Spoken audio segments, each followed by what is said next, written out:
비전 성서 침례교회 성도 여러분 반갑습니다. 특별히 친구나 지인의 초대로 이 자리에 오신 분들 정말 잘 오셨습니다. 자, 오늘 해피 프렌즈 데이인데 이 이벤트 제목처럼 여러분들에게 정말 행복한 날이 되시길 바랍니다. 또 이 귀한 자리에 저를 초청해 주셔서 너무 감사해요. 함께 예배드리는 기쁨이 있었습니다. 우리 학생부 찬양 너무 저를 행복하게 해주셨습니다. 네.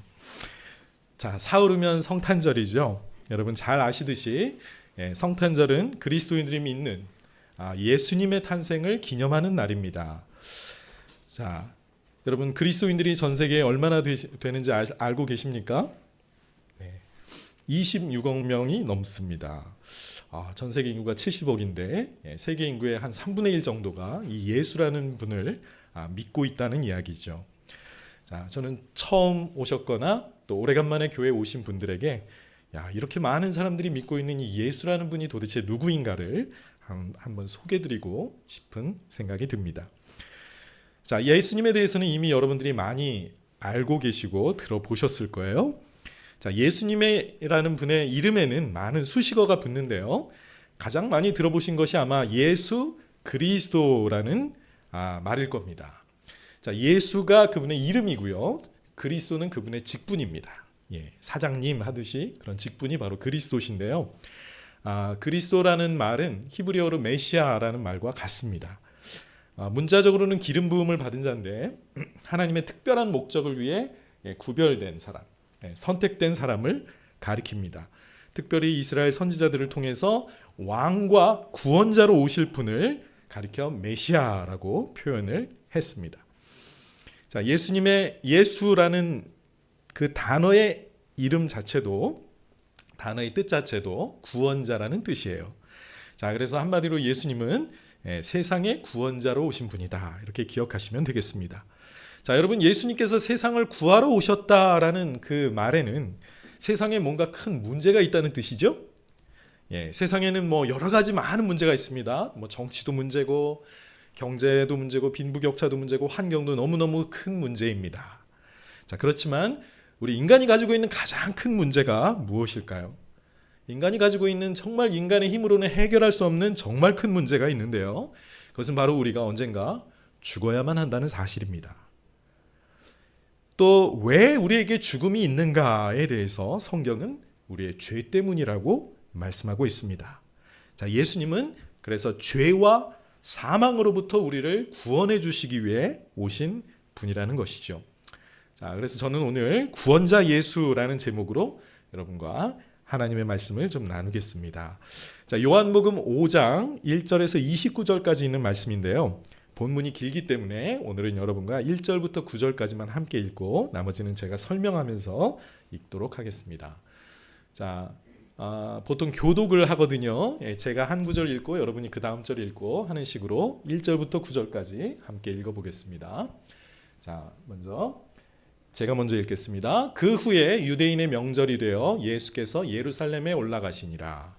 예루살렘에 있는 양문 곁에 히브리 말로 베데스다라는 못이 있는데 거기 행각 5이 있고 그 안에 많은 병자, 맹인, 다리 저는 사람, 혈기 마른 사람들이 누워 물의 움직임을 기다리니 이는 천사가 가끔 못에 내려와 물을 움직이게 하는데 움직인 후에 먼저 들어가는 자는 어떤 병에 걸렸든지 낫게 되미더라.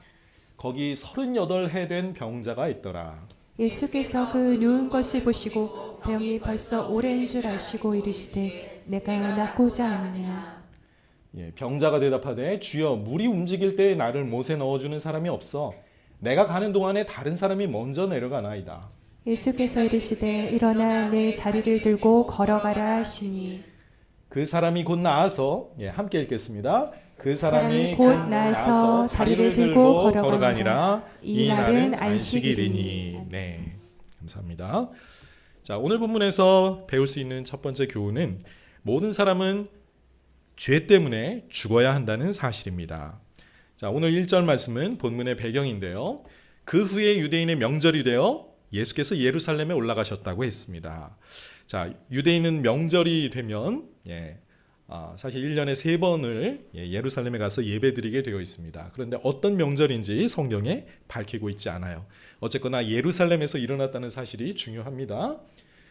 자, 그리고 2절과 3절을 보시면 예루살렘에 있는 양문 곁에 히브리 말로 베데스다라 하는 못이 있는데 거기에 행각 5이 있고 그 안에 많은 병자, 맹인, 다리 저는 사람, 혈기 마른 사람들이 누워 물의 움직임을 기다리고 있었다라고 합니다. 자, 예루살렘에 있는 베데스다라는 연못가가 있었습니다. 그 연못은 양의 문, 양문이라고 알려진 곳 근처에 있었는데요. 잠깐 그림을 보시면 이걸로는 안 되나요? 이게 이제 그때 당시 솔로몬 행각이 이랬을 것이라고 이제 상상한 그림인데요. 고대로부터 이곳에는 솔로몬 저수지에서 끌어들인 물로 채워진 2개의 못이 있었다고 합니다. 그리고 그 2못을 둘러싸고 5개의 행각이 있었는데요. 자, 행각이라는 것은 양쪽으로 기둥이 쭉 늘어선 그런 건물을 말합니다. 자, 베데스다 연못가는 마치 요양소나 병원 같은 역할을 하고 있었던 거죠. 온갖 종류의 병자들이 거기 모여서 치료받기를 기다리고 있었습니다. 자, 베데스다의 못이 붉은색이었다고 하는데요. 아마도 그 안에 철분이 많이 들어있어서 약간 약수 같은 효과가 있었을 것이라고 학자들은 말합니다. 자, 이 장소에 오늘 이야기의 중심 인물이 나오는데요. 5절이죠. 네, 그렇게 해주세요. 자, 거기 38해 된 병자가 있었다고 합니다. 자, 우리 한번 생각해 볼까요? 38년 동안 병을 치유받으려고 그 자리에 있었던 사람. 엄청난 세월이죠. 평생을 베데스다 못가에 누워 지냈습니다. 아마 10대 소년으로 왔다고 해도 이미 50이 훌쩍 넘은 당시로는 노인이었을 거예요. 이 사람이 어떤 병을 가지고 있었는지 기록되어 있지는 않지만 아마 몸을 스스로 움직일 수 없었던 것으로 보아 중풍이나 소아마비였을 것으로 생각됩니다. 당연히 가난했겠죠. 아마 돈이 조금 있었다고 해도 치료받는데 다 써버렸을 겁니다. 가족의 도움으로 지금까지 살아왔다고 해도 가족들이 이 사람을 참 큰 짐으로 여겼을 거예요. 본인 자신도 가족에게 얼마나 미안한 마음이 들었겠습니까? 그는 병 때문에 보통 사람들이 누리는 기쁨과 행복을 전혀 누리지 못하고 살았어요. 아마 자기 신세를 생각하면 처량하기 그지없죠. 슬프기도 하고 억울하기도 했을 겁니다. 자, 나중에 예수님이 이 병자에게 질문했을 때 나중에 보면 자기의 신세 한탄을 하는데 외로웠을 겁니다. 아무도 자신에게 말을 걸어주거나 자신의 이야기를 들어주는 사람이 없었던 것 같아요. 가장 절망스러운 문제는 바로 병을 고칠 희망이 없었다는 것입니다. 사실 어떤 약도 어떤 의사도 그를 고쳐줄 수가 없었어요. 사실 그는 그 자리에 누워서 죽는 날만을 기다리고 있었습니다. 제가 유학을 마치고 한국에 돌아온 지 얼마 안 되었을 때 저희 큰아버지가 요양원에 들어가 계셨습니다. 큰어머니는 이미 수년 전에 돌아가셨고요. 혼자 남으셨는데 자식이 없으셔서 돌봐줄 사람이 거의 없었습니다. 대장암에 걸리신 상태였는데 나이가 80이 이미 넘으셨기 때문에 치료를 포기했습니다. 대소변을 받아줄 사람도 없어서 요양병원에 들어가서 죽을 날을 기다리셔야 했어요. 몸은 쇠약해지셨고 이제 계속 움직이지 않다 보니까 다리가 말라갔습니다. 다리가 이제 이렇게 더 이상 움직이지 않게 된 상태가 된 거죠. 그분은 신앙이 없으신 분이었기 때문에 저는 일주일에 한 번씩 큰아버지 신방하면서 예수님을 믿도록 말씀을 전했습니다. 아직도 제가 잊혀지지 않는 것은 요양원의 그 귀귀한 냄새예요. 누군가 토한 것 같은 그 냄새와 이 병원 특유의 그 소독약 냄새가 섞여서 상당히 불쾌한 냄새가 났습니다. 저는 그것을 죽음의 냄새로 기억합니다. 거기 계신 분들 중에는 치매기가 강한 분들이 많았거든요. 그래서 막 여기저기서 막 신음소리, 헛소리 하는 그런 소리도 들려왔습니다.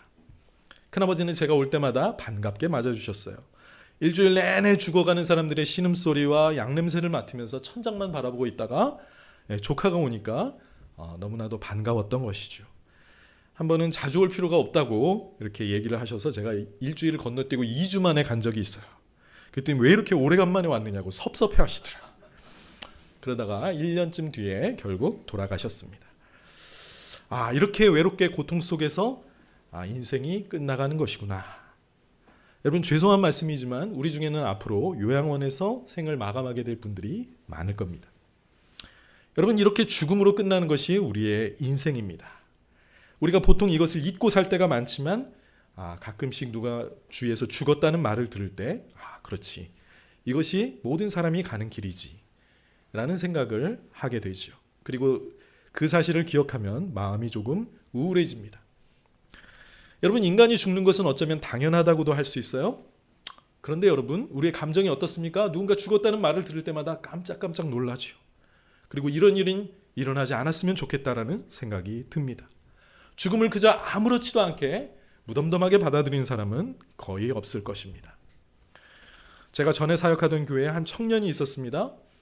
킥복싱을 하다가 보안업체에서 일하게 된 형제, 20대 형제였습니다. 제자훈련도 열심히 받고 중고등부 교사를 하면서 그 가족들은 아무도 교회 나오지 않는데 혼자서 열심히 나오면서 학생부를 섬기던 친구였어요. 그런데 코로나가 거의 끝나면서 킥복싱을 다시 시작했는데 얼마 안 되어 뇌출혈로 쓰러졌습니다. 응급실로 갔지만 너무 늦었어요. 그래서 죽었지요. 저는 잘 모르고 있었지만 그 친구는 모야모야병이라는 희귀병을 앓고 있었다고 합니다. 근데 하필 그때 의료계가 파업을 하고 있어서 응급실을 여기저기 돌다가 너무 늦게 치료를 받게 된 것도 사망 원인 중에 하나였다고 이렇게 말을 하더군요. 제가 많은 장례식에 참여를 해봤지만 그렇게 가족과 친척들이 비통하게 우는 그런 장례식을 가본 적이 없었습니다. 여러분, 죽음처럼 슬프고 고통스러운 체험이 또 있을까요? 모든 사람이 결국 맞게 될 운명이지만 우리는 결코 죽음에 익숙해질 수가 없을 것입니다. 성경은 우리가 죽는 이유를 밝혀주는데요. 죽음은 하나님이 처음부터 인간에게 의도하신 것이 아니었다고 말씀을 합니다. 그럼 왜 죽음이 찾아왔을까요? 인간이 하나님께 불순종하고 죄를 지었기 때문에 거기에 대한 형벌로 내려진 것이 죽음이라고 말씀합니다. 로마서 6장 23절에 이렇게 말씀해요. 죄의 싹은 사망이요 하나님의 은사는 그리스도 예수 우리 주 안에 있는 영생이니라 그랬습니다. 앞문장을 잘 보십시오. 죽음은 죄의 싹입니다. 죄가 치러야 할 대가가 바로 죽음이라는 사실입니다. 자, 오늘 본문 14절 말씀에서도 예수님이 나중에 이 병자에게 이렇게 말씀하십니다. 그 후에 예수께서 성전에서 그 사람을 만나 이르시되 보라, 내가 나았으니 더 심한 것이 생기지 않게 다시는 죄를 범하지 말라 하십니다. 이 사람이 병들었던 이유가 무엇이었어요? 죄 때문이었던 것입니다. 물론 모든 병이 다 죄의 결과는 아니지만 이 사람의 경우는 이 사람의 죄가 그 병을 가져왔던 것이고 그 병 때문에 그는 죽음으로 몰려가고 있었던 겁니다. 여러분, 이 병자만 죽어가고 있었던 것일까요? 아니죠. 우리 모두 언젠가는 이 죽음의 터널을 지나야만 합니다. 여러분, 인간의 유전자 속에는 텔로미어라는 시한폭탄 장치가 들어있다는 거 알고 계세요? 여러분, 우리 몸은 80일이 지날 때마다 모든 세포가 다 새로워진다고 합니다. 놀랍죠? 네. 그런데 이 세포들마다 텔로미어라는 장치가 있어서 세포 분열의 횟수가 정해져 있대요. 그래서 세포 분열을 할 때마다 텔로미어가 점점 짧아지고 언젠가는 더 이상 세포가 분열할 수 없는 순간이 오게 된다는 것입니다.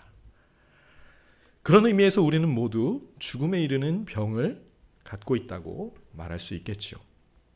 그런데 여러분, 죽음보다 더 무서워해야 할 것이 있습니다. 그것은 죽은 다음에 심판을 받아야 한다는 사실이에요. 히브리서 9장 27절에 이렇게 말합니다. 한 번 죽는 것은 사람에게 정해진 것이요 그 후에는 심판이 있으리니 그랬습니다. 이 세상에서 우리가 살았던 삶에 대한 하나님의 심판입니다. 하나님께 의롭다고 인정을 받은 사람은 천국에 들어갈 거예요. 그렇지만 죄인으로 인정될 사람은 지옥에 들어가게 되는 그런 무서운 심판입니다. 하나님이 사람을 판단하는 기준은 그럼 뭘까요?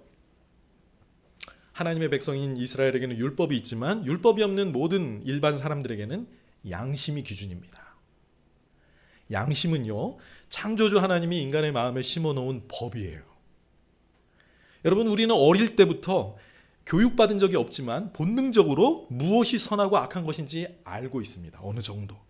남의 것을 도둑질하거나 거짓말하면 양심에 찔리죠. 그리고 불안과 두려움을 느낍니다. 여러분, 양심이라는 이 도덕 본능은 인간에게만 있는 현상이에요. 다른 동물이나 식물은 그냥 자연 법칙에 따라서 그대로 살아가지요. 자, 그렇지만 인간에게는 선악을 구별하는 이 도덕 법칙이 있고요. 또 그것을 하거나 하지 않을 수 있는 자유가 있습니다. 인간만이 그래요. 이것은 인간이 특별한 피조물, 모든 다른 존재와 다른 특별한 존재임을 드러내는 증거일 뿐만 아니라 어떤 철학자들은 바로 이것이 하나님이 존재하는 증거라고 말하기도 합니다. 여러분, 칸트라는 유명한 철학자가 있죠. 그가 실천이성 비판이라는 책에서 이렇게 말합니다.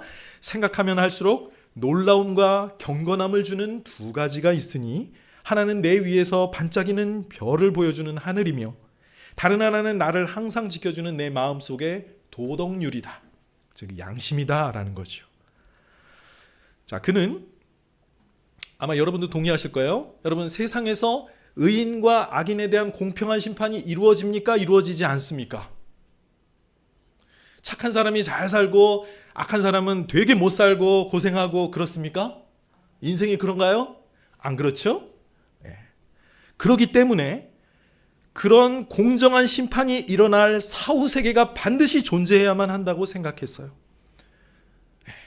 인생이 사는 동안은 공정한 심판이 이루어지지 않기 때문에 그것이 공정한 심판이 일어날 사후 세계가 있어야만 하고, 그러려면 인간의 영혼은 불멸해야만 하고 죽음으로 끝나는 것이 아니고 또한 그것을 심판할 신이 존재해야만 한다고 그는 논증했습니다. 여러분, 인간에게는 이런 놀라운 양심이라는 기능이 있지만 문제는 뭘까요? 양심대로 행동하는 사람이 아무도 없다는 것입니다. 여러분, 우리 중에 양심에 어긋나는 행동을 절대 하지 않는 사람, 완벽하게 의로운 사람이 있을까요? 없지요. 모든 사람은 하나님 앞에 죄인으로 드러날 수밖에 없다는 것입니다. 여러분 자신을 정직하게 한번 그 내면을 들여다보세요. 여러분이 어떤 존재인가? 그러면 스스로가 죄를 지었음을 인정할 수밖에 없지 않을까요? 여러분 마음으로 얼마나 많은 사람을 죽이셨습니까? 얼마나 많은 사람 미워하셨어요?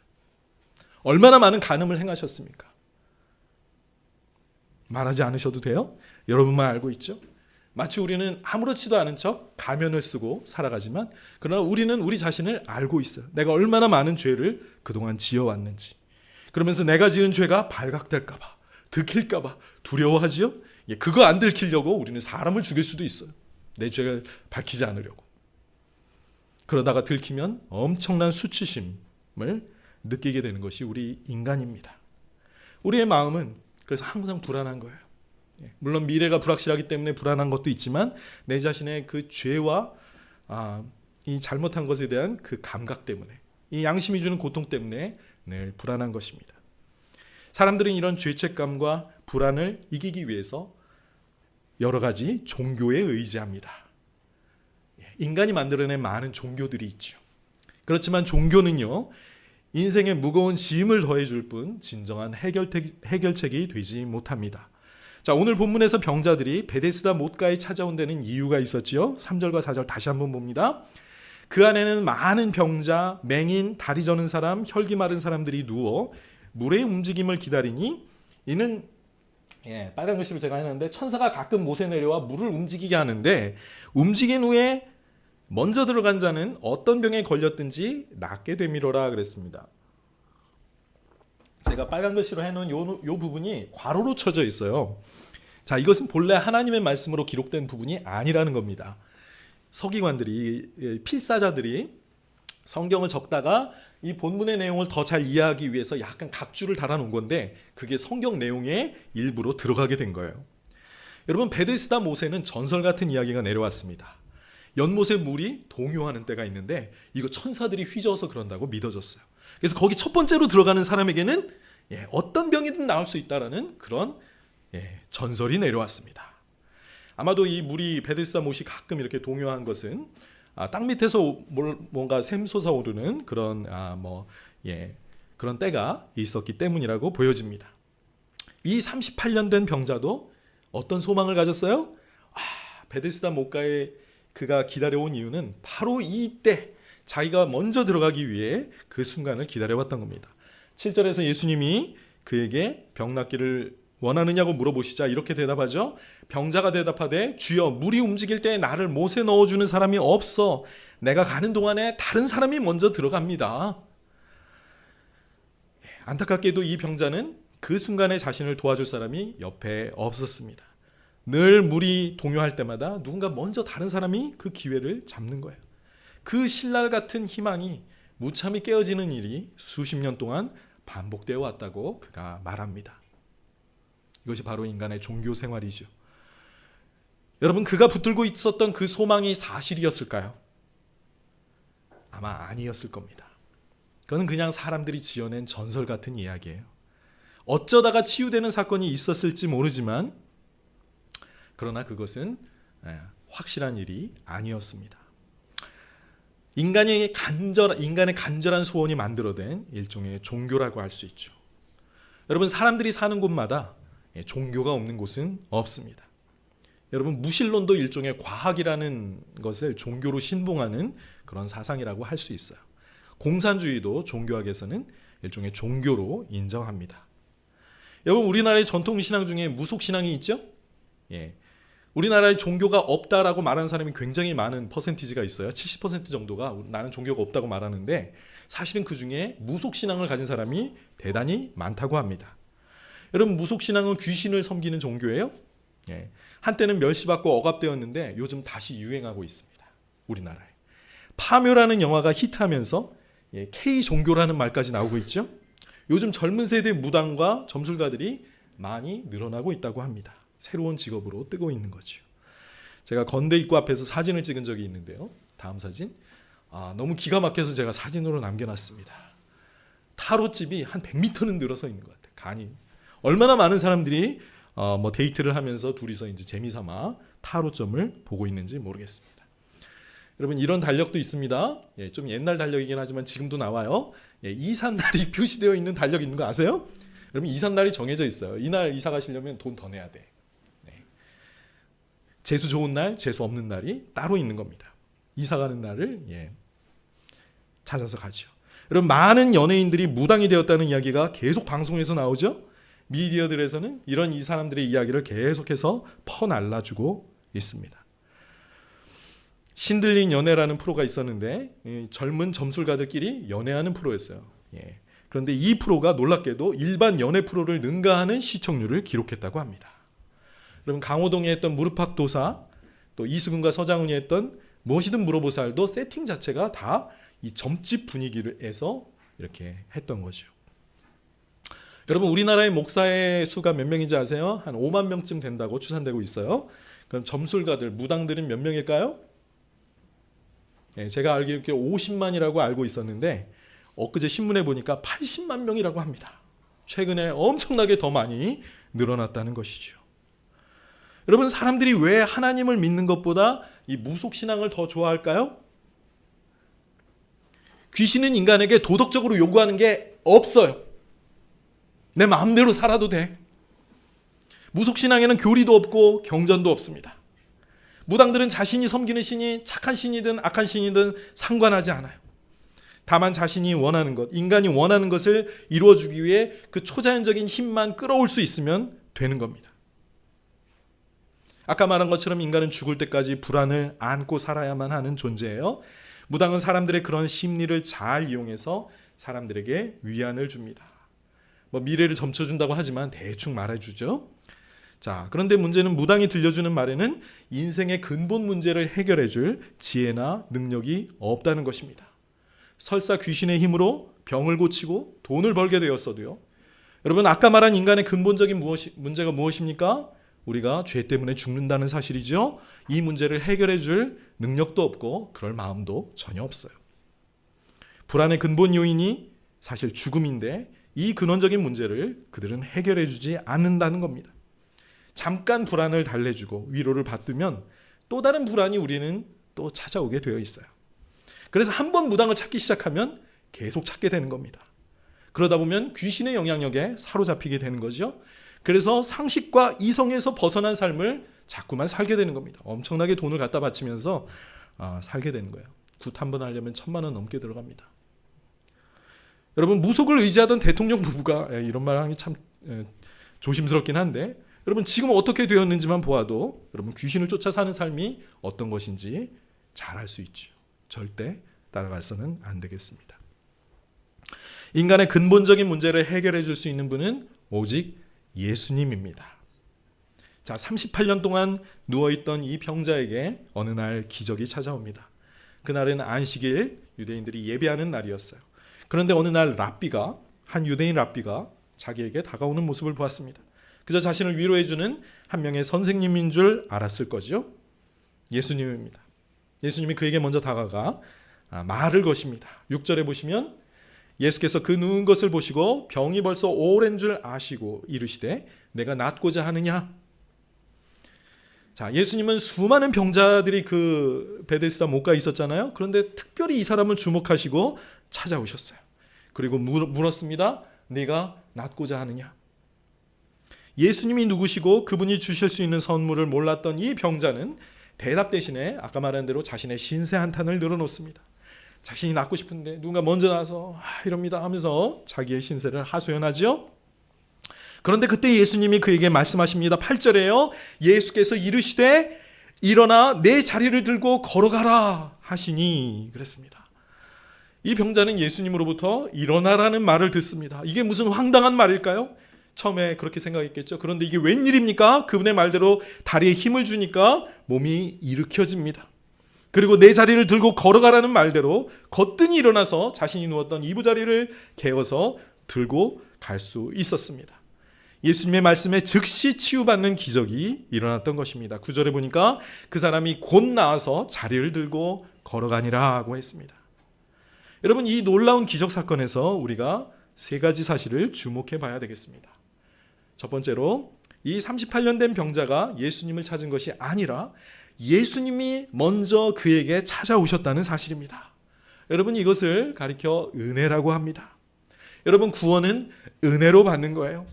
내가 받을 만한 자격이 있기 때문에 받는 것이 아니라 받을 자격이 없음에도 불구하고 하나님이 선물로 주시는 것이 바로 구원입니다. 여러분 이 사람이 예수님께 치유받을 만한 무슨 착한 일을 했나요? 무슨 선한 일을 했습니까? 그가 하나님을 잘 섬기고 많은 구제와 봉사를 했다는 어떤 증거가 있나요? 그럴 기회도 없었을 겁니다. 그저 무기력하게 죽을 날을 기다리는 불쌍한 병자에 불과했습니다. 그런데요, 오늘 이 사람의 행동을 가만히 보면 이 사람도 죄인이구나 라는 사실을 알게 돼요. 자, 이 사람이 고침을 받고 자기 침상을 들고 걸어 나가자 유대 지도자들이 그를 세웁니다. 그리고 그를 취조해요. 왜냐하면 그가 고침받은 날이 안식일이었고 유대인들은 안식일에 일하는 것을 엄격하게 금지하고 있었기 때문이에요. 12절과 13절입니다. 그들이 묻되 너에게 자리를 들고 가라 한 사람이 누구냐? 고침을 받은 사람은 그가 누가인지 알지 못하니 이는 거기 사람이 많으므로 예수께서 이미 피하셨습니다. 예수님은 먼저 분위기를 아시고 피하셨어요. 그런데 이 고침 받은 사람은 자기를 고쳐준 사람이 누구인지를 알지 못하고 있는 거예요. 이름도 모르는 거예요. 그저 자기가 걸을 수 있게 되는 사실에 그냥 놀라서 그냥 잊고 그저 뛰어다녔던 것 같습니다. 예수님은 이미 이런 일이 일어날 걸 아시고 군중 속으로 피하셨어요. 근데 나중에 그를 다시 한번 만나 주십니다. 왜냐하면 그가 똑바른 믿음을 가져야 되기 때문에 만나 주신 거죠. 14절에 그 후에 예수께서 성전에서 그 사람을 만나 이르시되 보라 내가 나았으니 더 심한 것이 생기지 않게 다시는 죄를 범하지 말라고 하십니다. 일부러 그를 만나 주셔서 자기를 믿게 하시는 거죠.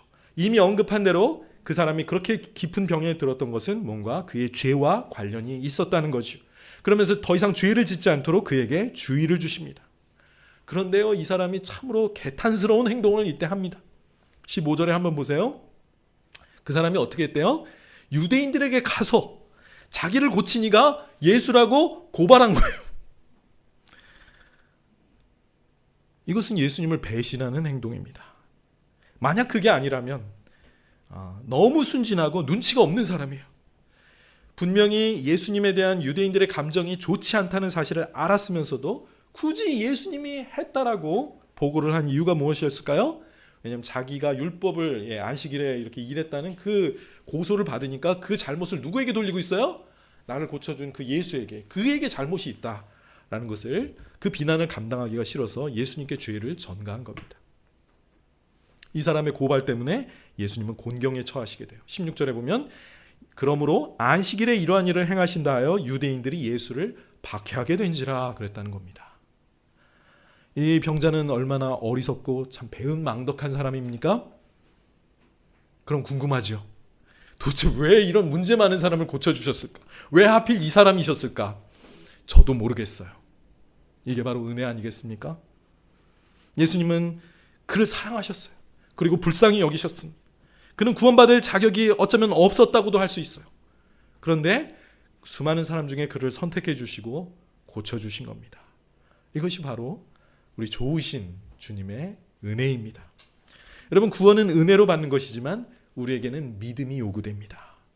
예수님이 이 환자를 만나셨을 때 뭐라고 말씀하셨어요? 6절에서 내가 낫고자 하느냐, 낫기를 원하느냐고 물어보셨죠. 뭘 당연한 걸 물어봐요. 그럼 병자가 여기 38년 동안 누워있는데 그거 말고 바랄 게 뭐가 있겠습니까? 왜 이런 질문을 굳이 하셨을까? 내가 낫기를 바라니? 라고 물어보신 이유는 그 사람의 인격을 존중해 주신 것이라고 할 수 있죠. 예수님은, 이 사람은 사람이잖아요. 동물이 아니잖아요. 그래서 그냥 고쳐주신 게 아니라 이분의 의견을 묻고 이 사람의 인격을 존중해 주신 겁니다. 그리고 또한 그가 믿음을 발휘할 수 있도록 지금 인도해 주고 계신 것이에요. 38년 된 이 병자는 예수님이 누구인지를 몰랐기 때문에 예수님에게 똑바른 믿음을 행사할 수가 없었던 거죠. 그가 믿고 있었던 것은, 그가 붙들고 있었던 것은 사실 미신이었습니다. 거짓된 종교였죠. 그럼에도 불구하고 스스로 예수님께 낫기 원한다는 의지를 표현해 주기를 예수님이 바라셨던 거예요. 그리고 그 믿음에 따라 그를 고쳐주기 원하셨던 것입니다. 여러분, 예수님은 우리에게 억지로, 내가 원하지 않는데도 구원해 주시지 않습니다. 우리에게도 묻고 계세요. 네가 낫기를 원하니? 너 구원받기를 원하니? 그러면 내가 고쳐줄게. 내가 너를 구원해 줄게.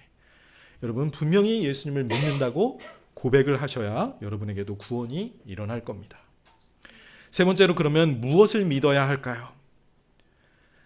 예수님을 하나님이 보내신 구원자로 믿으셔야 합니다. 8절과 9절 말씀 다시 한번 읽어볼게요. 예수께서 이르시되 일어나 내 자리를 들고 걸어가라 하시니 그 사람이 곧 나아서 자리를 들고 걸어가니라. 일어나 걸어가라 명령하니까 그 말씀 그대로 되었습니다. 여러분, 이렇게 놀라운 일을 할 수 있는 이분은 도대체 누구일까요? 여러분, 창세기 1장, 성경의 제일 첫 장을 읽어보면 하나님이 세상을 창조하시는 모습이 나오는데요. 거기에서 창조주 하나님의 능력이 이렇게 나타납니다. 빛이 있으라. 하나님이 명령하자 빛이 있게 되었다고 합니다. 말씀으로 없는 것을 있게 하시는 그 능력이 바로 하나님의 능력이에요. 그런데 오늘 본문을 보면 바로 예수님에게 그 창조주의 능력이 있음을 보여주고 있는 겁니다. 예수님은 하나님과 동등한 신성을 가지신 분이라는 의미에서 우리가 보통 하나님의 아들이라고 부르지요. 예수님을 하나님의 권능을 가진 아들임을 믿을 때 여러분, 구원의 은혜가 여러분에게 임합니다. 자, 계속 이어지는 본문에서 이 사실을 밝혀주고 있어요. 25절입니다. 진실로 진실로 너희에게 이르노니 죽은 자들이 하나님의 아들의 음성을 들을 때가 오나니 이때라. 듣는 자는 살아나리라 그랬습니다. 여러분, 사람을 죽고 살리는 일은 하나님만 할 수 있는 일이죠. 그런데 예수님이 스스로를 하나님의 아들이라고 부릅니다. 곧 하나님과 동등한 신성을 가진 자로서 자신에게도 그런 권세가 있음을 주장하고 계신 거죠. 말씀의 능력으로 죽은 사람을 다시 살리실 수 있다는 겁니다. 그분의 음성을 듣는 자마다 다시 살아나게 될 것이라고 말씀하지요. 여러분, 요한복음 지금 읽고 있는데 11장에 가시면 예수님은 실제로 죽은 사람을 살리는 이야기가 나옵니다. 나사로라는 예수님을 따르는 제자 중에 한 사람이었는데 그가 병들어 죽게 되었습니다. 그런데 하필 예수님은 그와 멀리 떨어져 계셔서 바로 그 자리에서 그의 병을 고쳐주실 수가 없었던 거예요. 그래서 이미 그는 죽었고 죽은 지 나흘 뒤에야 그 집에 도착했습니다. 그런데 예수님이 그의 무덤의 문을 열게 하시고 뭐라 그러세요? 나사로야 나오너라! 명령하신 거예요. 그랬더니 그 죽었던 나사로가 붕대를 감은 채로 바깥으로 뚜벅뚜벅 살아서 걸어 나오게 됩니다. 여러분, 이것이 바로 창조주이신 하나님의 아들의 권능인 것입니다. 자, 예수님은 세상 끝날에 이루실 그 구원을 미리 보여주시기 위해 마지막 날에 자기가 부르는 사람들을 살릴 수 있는 그 권능을 가진 존재임을 알게 하시기 위해 먼저 샘플로, 모델로 죽었던 나사로를 살리셨던 것입니다. 오늘 본문 28절과 29절입니다. 이를 놀랍게 여기지 말라. 무덤 속에 있는 자가 다 그의 음성을 들을 때가 오나니 선한 일을 행한 자는 생명의 부활로, 악한 일을 행한 자는 심판의 부활로 나오리라 그랬습니다. 하나님의 아들 예수님은 언젠가 우리를 죽은 자 가운데서 다시 부활하게 하실 것입니다.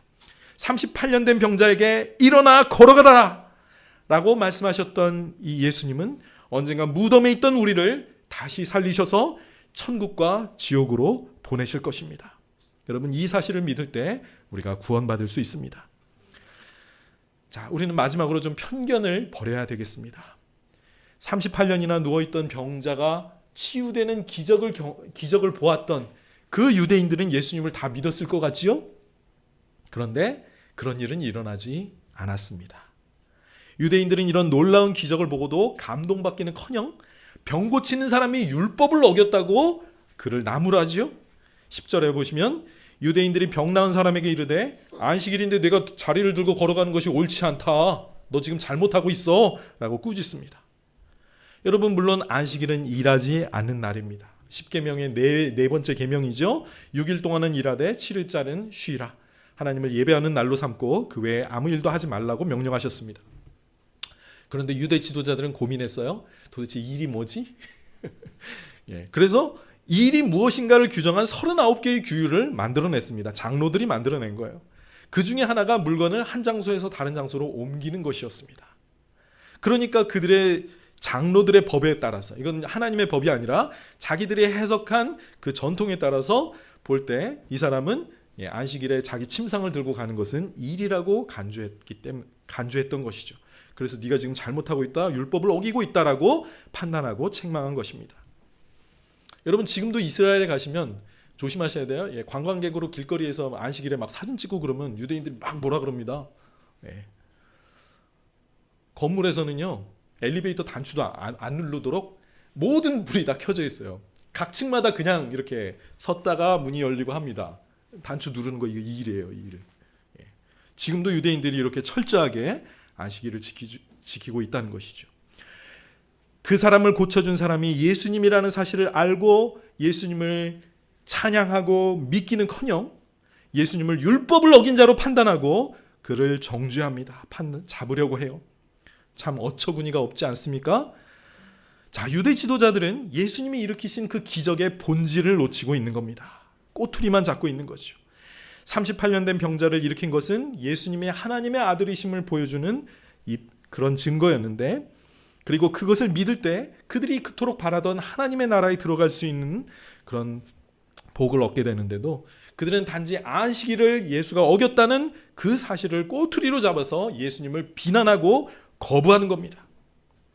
여러분, 사실 예수님은 율법을 어기고 계신 것이 아니었습니다. 율법은 생업을 중지하라는 뜻이지 어려움에 처한 사람을 도와주는 일을 금하는 것이 아니었습니다. 예수님은 이렇게 완고한 유대인들에게 이렇게 말씀하세요. 17절입니다. 예수께서 그들에게 이르시되 내 아버지께서 이제까지 일하시니 나도 일한다 라고 선언하십니다. 예수님은 대놓고 하나님을 나의 아버지라고 부르신 것입니다. 그러면서 내 아버지가 안식일에도 일한다. 유대인들은 하나님은 안식일에 일한다고 믿었어요. 그렇지 않으면 이 우주가 다 무너지게 되니까 일한다고 믿었는데, 거기에 더해서 예수님은 나도 일한다라고 파격적인 선언을 하신 겁니다. 그러자 유대인들은 더 분개하고 예수님을 죽이려고까지 하게 됩니다. 18절에요. 유대인들이 이로 말미암아 예수를 더욱 죽이고자 하니 이는 안식일을 범할 뿐만 아니라 하나님을 자기의 친아버지라고 하여 자기를 하나님과 동등됨으로 삼으심이더라 그랬습니다. 자, 유대인들은 예수님이 말이 암시하는 바를 잘 이해했습니다. 예수님은 정말로 하나님을 내 아버지라고 부른 것은 자기가 하나님과 동등한 존재임을 지금 선언하고 계신 것이었기 때문이에요.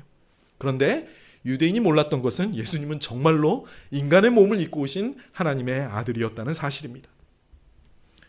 자, 오늘날도 참 안타깝게도 예수님을 믿으면 구원을 받는데 자꾸만 자기의 편견을 가지고 기독교를 믿기를 거부하는 것이요. 세상에는 기독교를 비방하는 온갖 말들이 돌아다니고 있습니다. 그런데요, 대부분 기독교 교리의 중심을 공격하기보다는 아주 주변적인 것들, 자기가 경험한 아주 사소한 것들을 놓고 기독교를 믿기를 거부합니다. 뭐 이런 말 많이 하죠. 아, 기독교인들은 보니까 다 위선자들이야. 그렇게 행동하는 그런 사람이 믿는 종교 나 안 믿어. 라고 말을 하는 경우가 많습니다. 여러분, 그리스도인들이 비리를 저질러 무리를 빚고 있는 거 정말 유감스럽고 안타까운 일입니다. 그렇지만 그것이 기독교 신앙의 본질은 아니잖아요. 우리가 지금 이 복음의 본질, 이 구원의 본질은 무엇입니까? 내가 과연 정말로 죄 때문에 죽어가는 존재인가? 그리고 예수님이 정말로 나를 구원하시기 위해, 우리를 구원하시기 위해 오신 하나님의 아들이신가? 그리고 정말로 그가 성경에 기록된 대로 이런 놀라운 일을 행하신 분인가? 이런 것들이 본질적인 내용이 아닌가요?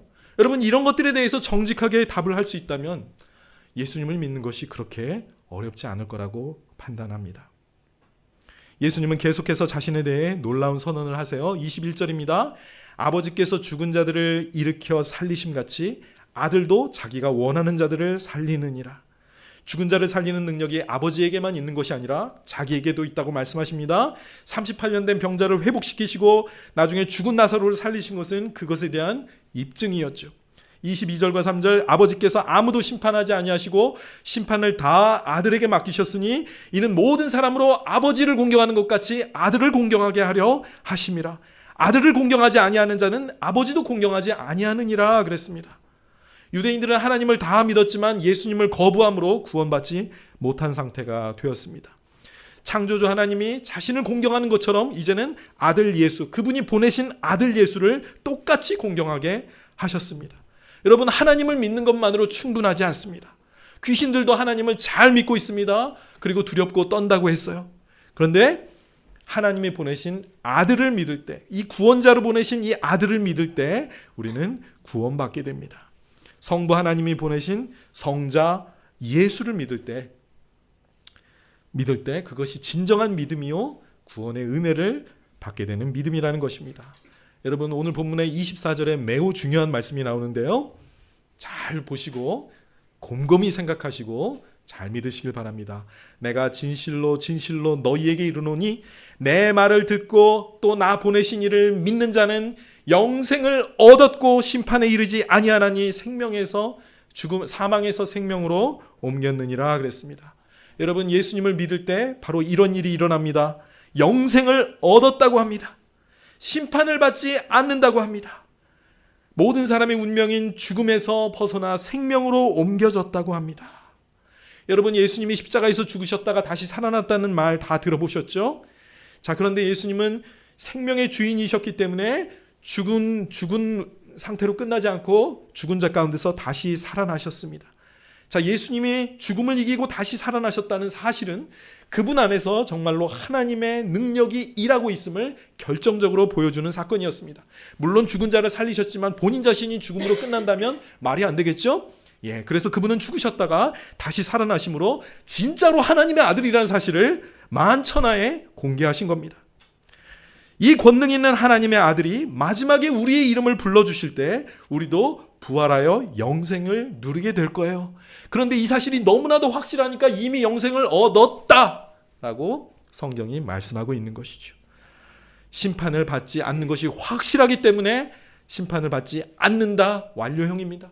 사망에서 생명으로 옮겨졌다, 다 이미 이루어진 사실로 말하고 있는 것입니다. 그리스도인들은 그래서 구원받았다라고, 받을 것이지만 받았다라고 말하는 것이죠. 그렇기 때문에 그리스도인들은 죽음을 두려워하지 않습니다. 원래는 그래야 돼요. 그리스도인들이 예수님이 이미 죽음을 이기셨기 때문이죠. 비록 죽더라도 부활의 몸으로 다시 살아날 것을 알기 때문입니다. 구원받은 그리스도인에게 그래서 죽음은 없는 것이나 마찬가지예요. 아무것도 아닌 겁니다. 바로 그 믿음 때문에 정말로 평범한 예수님의 제자들이 목숨을 걸고 예수님을 증거했던 겁니다. 그 결과 세상에 이 기독교회라는 이 단체가 지난 2000년 동안 존재해 왔던 것입니다. 여러분, 하나님의 말씀, 이 성경 말씀대로 부디 예수님을 믿고 여러분도 영생을 얻으시길 바랍니다. 여러분, 오늘 이 자리에 오셔서 이 복음의 기쁜 소식을, 이 구원의 소식을 듣게 하신 것이 하나님이 여러분을 사랑하셔서 이 자리로 이끌어 주셨다는 그런 뜻이 아니겠습니까? 여러분, 어떻게 구원받아야 한다고 했나요? 다시 한번 정리해 보겠습니다. 먼저 내 자신이 죄인이고 나는 언젠가 죽고 나서 하나님의 심판을 받을 자임을 인정해야 한다고 했습니다. 여러분, 그러나 누구도 우리 자신의 행위로 의로운 자로 인정받을 수 없어요. 성경은 아무도 하나님 앞에 의로운 자가 없다고 이미 선언했습니다. 구원받을 수 있는 유일한 길은 무엇입니까? 하나님이 우리를 구원하시기 위해 보내신 아들 예수를 믿는 것이라고 말씀합니다. 38년 된 병자를 말씀 한마디로 회복시키는 이 사건을 우리가 보았죠. 예수님 자신도 죽은 자 가운데서 3일 만에 다시 살아나셨습니다. 하나님은 그분에게 심판의 권세를 맡기셨어요. 생명과 죽음의 모든 권세를 가지신 이분을 믿고 의지하시기 바랍니다. 이분을 나의 구원자, 나의 왕으로 모셔드리기 바랍니다. 그러면 여러분의 인생도 죽음으로 끝나는 것이 아니라, 죽은 다음에 심판을 받고 지옥에 가는 것으로 끝나는 것이 아니라 구원을 받고 영원한 삶을 얻어서 사람들이 천국이라고 부르는 하나님의 나라에 들어가게 될 것입니다. 기도하시겠습니다.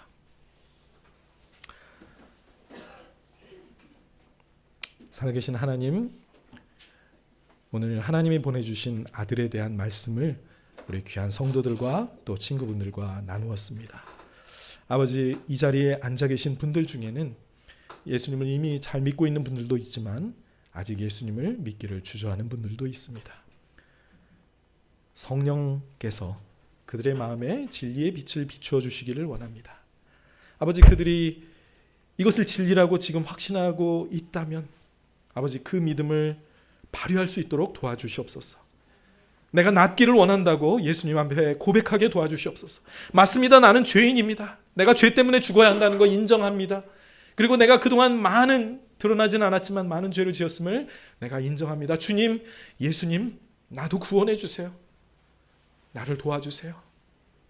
이렇게 말한다면 오늘 그들에게도 구원이 임할 줄 믿습니다. 그들이 믿음을 발휘할 수 있도록 주여 도와주시옵소서. 이 빛을 보고도 어둠 가운데로 도망치는 자가 없게 하여 주시옵소서. 오늘 그들의 생애 가운데 인생의 전환점이 만들어지고 새로운 삶을 살아가는 이 날이 될 수 있기를 주여 축복하며 예수님의 이름으로 기도드렸습니다. 아멘.